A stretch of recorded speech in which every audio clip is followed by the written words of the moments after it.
नमस्कार दोस्तों, आप देख रहे हैं नमो भारत न्यूज। मैं अतुल शुक्ला। दोस्तों, खेलों के महाकुंभ ओलंपिक का आगाज हो चुका है। शानदार उद्घाटन समारोह से टोक्यो ओलंपिक की आधिकारिक शुरुआत हुई। इस महाकुंभ के दूसरे दिन पदक को हासिल करने के लिए अब दुनिया के तमाम खिलाड़ियों में होड़ लगने वाली है और भारतीय खिलाड़ियों की नजर भी इस बार ओलंपिक्स में ज्यादा से ज्यादा मेडल्स को घर लाने की होड़ लगी हुई है। और आज इसी कड़ी में भारत को एक बड़ी सफलता भी मिल गई और भारत ने 21 सालों बाद ओलंपिक्स में इतिहास रच दिया है। और इस बार भारत द्वारा जो टीम ओलंपिक्स के लिए भेजी गई है वो भी अपने आप में बहुत ही खास है।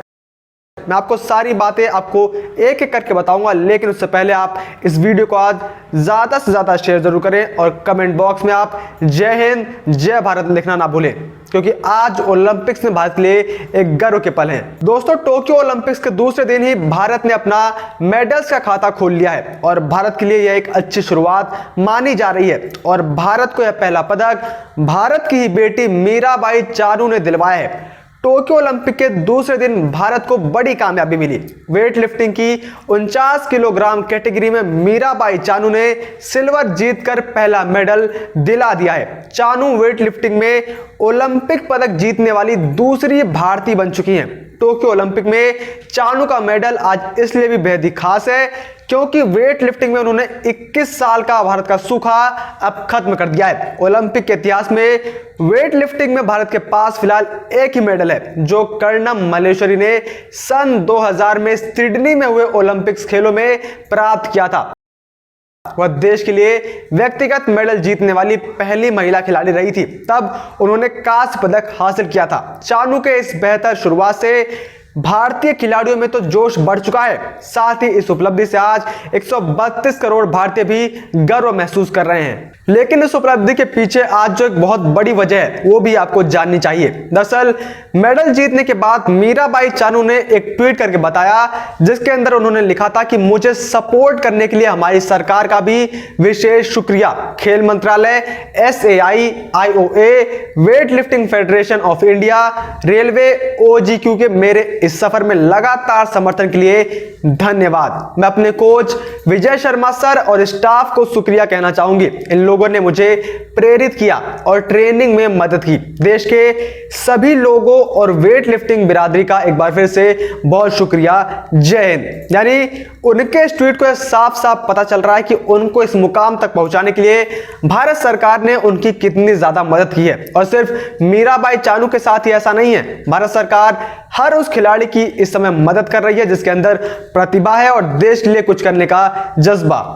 दरअसल भारत को खेलों के अंदर पावर हाउस बनाने के लिए भारत सरकार ने एक से बढ़कर एक बड़े फैसले लिए थे। वरना आप ही सोचिए कि खिलाड़ी तो पहले भी थे, लेकिन वो उस अनुपात में पदक नहीं ला पाते थे जितनी बड़ी हमारी जनसंख्या है। वहीं चीन हमेशा भारत से ज्यादा पदक ले आता था और उसका अंदाजा आप इसी बात से लगा सकते हैं कि 1 अरब 30 करोड़ से अधिक की आबादी वाला देश के नाम ओलंपिक के महज 28 पदक ही हैं। भारत ने 1900 में पहली बार ओलंपिक में भाग लिया था और अब तक व्यक्तिगत वर्ग में सिर्फ अभिनव बिंद्रा पीला तमगा हासिल कर सके हैं, जो उन्होंने 2008 बीजिंग ओलंपिक में सटीक निशाना लगाकर जीता था। और भारत के इस प्रदर्शन की वजह थी कि भारत के अंदर इंफ्रास्ट्रक्चर ना होने के बावजूद भी खिलाड़ी तो अपनी पूरी कोशिशें करते थे, लेकिन उस समय की जो सरकारें हुआ करती थी इन पर उन्होंने कभी ध्यान ही नहीं दिया, जिससे इनका मनोबल टूट जाता था। लेकिन इस बार इस पूरे इतिहास को पलटने की उम्मीद से भारत सरकार और भारतीयों के खिलाड़ियों ने अपनी कमर कस ली है। दरअसल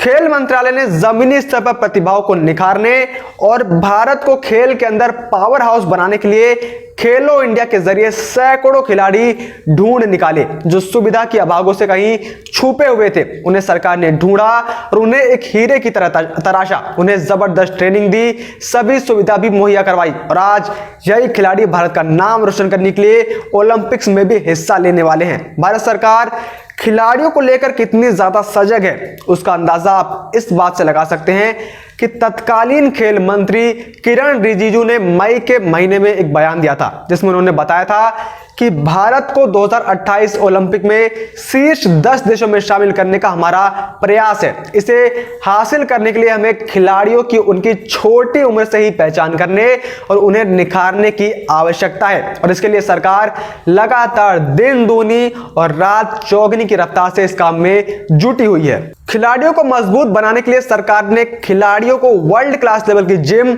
मशीनरी प्रोवाइड की। पहले जो उपकरण खिलाड़ियों को खुद से खरीदने पड़ते थे, जो करीब 50,000 से लेकर लाख लाख रुपए तक के आते थे, उसे सरकार ने अपनी तरफ से मुहैया करवाया। साथ ही खिलाड़ियों की आर्थिक स्थिति को भी मजबूत करने के लिए केंद्र सरकार के कार्यालयों में प्रतिभाशाली खिलाड़ियों की नियुक्ति के लिए पात्र खेलों की सूची में अब खेलों की संख्या 43 से बढ़ाकर 63 कर दी गई है। इस फैसले से न सिर्फ ऐसे खिलाड़ियों का मनोबल बढ़ाने के लिहाज से अहम है जो राष्ट्रीय और अंतरराष्ट्रीय प्रतिस्पर्धाओं में अच्छा प्रदर्शन कर रहे हैं, बल्कि इससे देश के अंदर खेलों के समग्र विकास के लिए भी अनुकूल माहौल तैयार करने में भी सहायता मिलेगी। एशियाई खेलों, ओलंपिक जैसे अंतरराष्ट्रीय प्रतिस्पर्धाओं और अन्य चैंपियनशिप में इन नए जोड़े गए खेलों में अच्छा प्रदर्शन करने वाले एथलीटों को खेल कोटे के अंतर्गत फायदा मिलेगा। इसलिए जो इस बार भारत की टीम टोक्यो में भेजी गई है वो भी अपने आप में बहुत ज्यादा खास है। भारत ने इस बार टोक्यो ओलंपिक में रिकॉर्ड संख्या में एथलीटों को भेजा है, जिसके कारण इस बार एथलीटों से काफी ज्यादा उम्मीदें भी हैं। दरअसल इस बार भारत ने 120 खिलाड़ी टोक्यो भेजे हैं, जिनमें 68 पुरुष और 52 महिलाएं हैं। पहली बार दोहरे अंक में पदक जीतने की उम्मीदें भारतीय दल से बंधी हुई हैं। इनमें सबसे प्रबल दावेदार 15 निशानेबाज होंगे, जो पिछले 2 वर्ष में अंतरराष्ट्रीय स्तर पर काफी सफलता अर्जित कर चुके हैं। 19 वर्षीय मनु भाकर, 20 वर्ष की इलावेनिल वालारिवान, 18 वर्ष के दिव्यांश सिंह पवार और 20 वर्ष के ऐश्वर्य प्रताप सिंह तोमर भारत की पदक उम्मीदों में से एक है। इस बार इसी टीम के बदौलत टोक्यो ओलंपिक में भारतीय ओलंपिक संघ और केंद्रीय खेल मंत्रालय को भारत से दोहरे अंक में पदक लाने की उम्मीदें लगी हुई हैं। सरकार ने टारगेट पोडियम स्कीम से एथलीटों के लिए इंफ्रास्ट्रक्चर, उपकरण, विदेशी विशेषज्ञ और ट्रेनिंग पर काफी ज्यादा खर्चा किया है, और इस बार हमारे खिलाड़ी भी पूरे जोश में हैं और आशा है कि इस बार वो भी ओलंपिक्स में भारत का सर ऊंचा करेंगे, जिसकी शुरुआत आज से हो चुकी है। और इस बार भारतीय दल सफलता का नया इतिहास भी रच सकती है, जबकि सबकी नजरें कुश्ती, निशानेबाजी, मुक्केबाजी में पदकों पर लगी हुई हैं। बाकी आपकी इस पूरे मामले पर क्या राय है, आप अपनी राय कमेंट बॉक्स में कमेंट करके जरूर बताइए। और अगर आपको यह वीडियो पसंद आई हो तो इसे लाइक करना ना भूलें और इस वीडियो को आप ज्यादा से ज्यादा मात्रा में शेयर करें, ताकि सब लोगों को हमारी उपलब्धियां पता चल सके। बाकी अगर आपने अब तक हमारे चैनल को सब्सक्राइब नहीं किया है तो जल्दी से उसे सब्सक्राइब कर लीजिए और बेल आइकन दबाना मत भूलिएगा, ताकि हम जब भी कोई नई वीडियो अपलोड करें तो आप तक उसकी नोटिफिकेशन सबसे पहले पहुंचे। बाकी तमाम देश और दुनिया की बड़ी खबरों से जुड़े रहने के लिए आप बने रहिए नमो भारत न्यूज के साथ। जय हिंद, जय भारत। वीडियो को लाइक, सब्सक्राइब और शेयर करना ना भूलें। अपने विचारों को कमेंट बॉक्स में लिखकर हम तक जरूर पहुंचाइए।